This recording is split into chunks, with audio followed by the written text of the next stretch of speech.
সাভারের রেলিক সিটিতে চাঁদা চাওয়ার অভিযোগে মানববন্ধন অনুষ্ঠিত হয়েছে।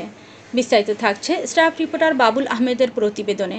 আজ সকালে উপজেলার বেরুলিয়া ইউনিয়নের কমলাপুর এলাকায় এ মানববন্ধন কর্মসূচি অনুষ্ঠিত হয়। এতে হাতে হাত ধরে রেলিক সিটির কর্মকর্তা কর্মচারী ও এলাকাবাসী অংশগ্রহণ করেন।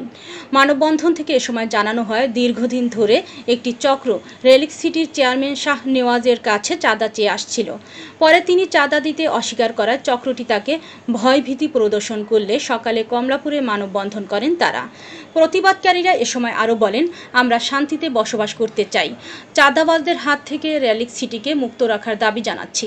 মানববন্ধন থেকে দ্রুত প্রশাসনের হস্তক্ষেপ কামনা করা হয় এবং চাঁদাবাজদের বিরুদ্ধে কঠোর আইনগত ব্যবস্থার আহ্বান জানানো হয়। এদিকে চাঁদা চাওয়ায় প্রতিবাদে মানববন্ধনে করায় রেলিক সিটির কর্মচারী রুহুল আমিনকে পিটিয়ে আহত করেছেন প্রতিপক্ষরা। তাকে উদ্ধার করে চিকিৎসার জন্য সাভার উপজেলা স্বাস্থ্য কমপ্লেক্সে ভর্তি করা হয়েছে। এ ঘটনায় সাভার মডেল থানায় একটি লিখিত অভিযোগ দায়েরের প্রস্তুতি চলছে।